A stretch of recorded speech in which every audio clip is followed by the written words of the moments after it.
The war in Ukraine has entered a new, more volatile phase. It is June 2025.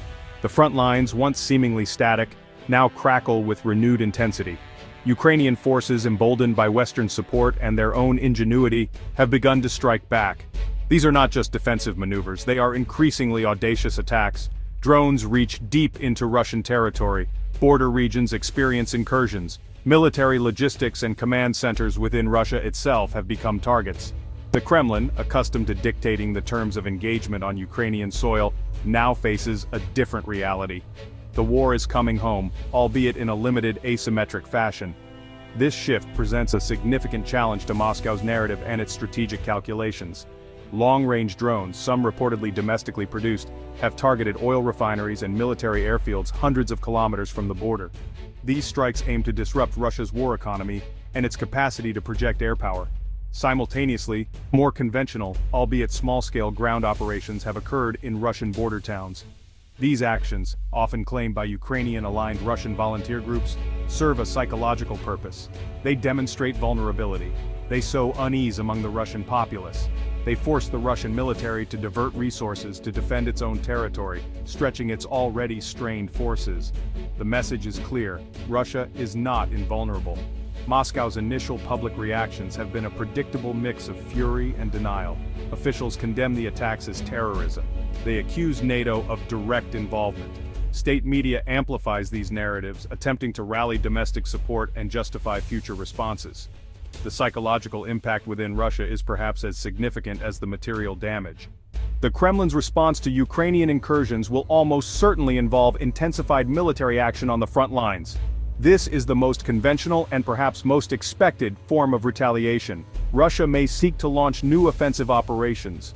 The goal would be to seize more Ukrainian territory. This could be framed as creating a buffer zone to protect Russian border regions. Such operations would likely focus on areas where Russian forces already have a significant presence, perhaps in the Donbas or Zaporizhia. The human cost of such offensives would be immense for both sides. Yet for Moscow, demonstrating territorial gains might be seen as a necessary show of strength, a tangible answer to Ukrainian attacks. The question of further mobilization looms large. Russia has already conducted several waves of mobilization, with varying degrees of success and significant social disruption. Announcing another large-scale draft carries substantial political risks for Putin's regime. It could fuel discontent and resistance.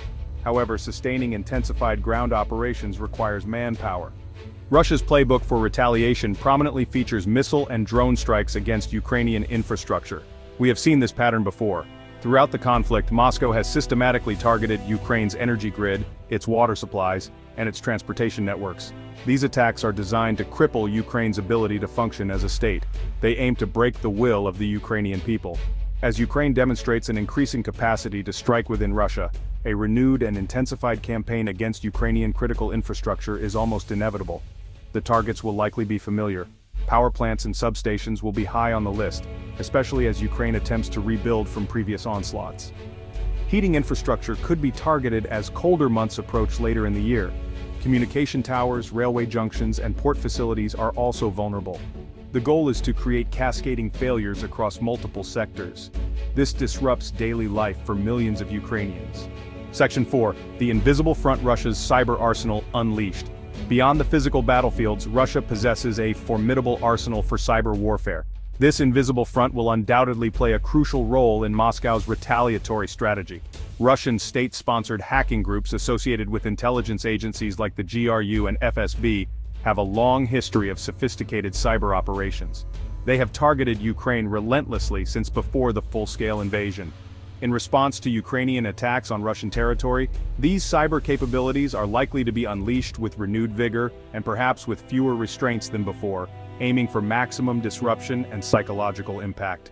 Potential targets for Russian cyber attacks are extensive. Ukrainian government ministries, banking systems, and energy infrastructure remain prime objectives. Disrupting these can sow chaos and undermine public confidence. Section 5. Shadows on the Border: Hybrid Tactics and Destabilization. Russia's response will likely extend beyond conventional military and cyber actions into the realm of hybrid warfare, particularly in border regions.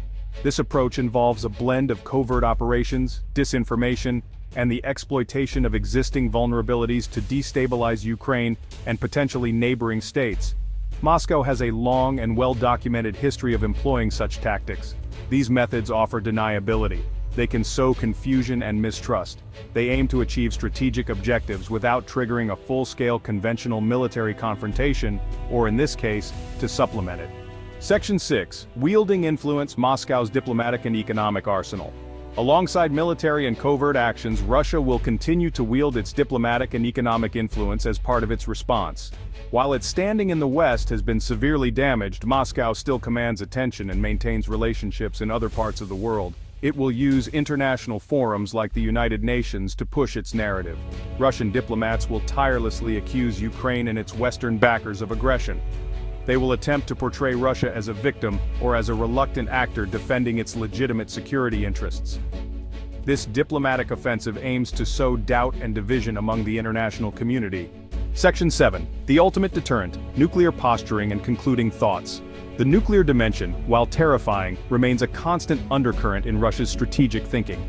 Moscow possesses the world's largest nuclear arsenal. Its military doctrine explicitly allows for the use of nuclear weapons in response to a conventional attack that threatens the very existence of the Russian state.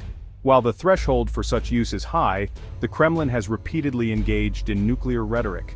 This serves as a stark reminder to Ukraine and its Western partners of the ultimate stakes involved.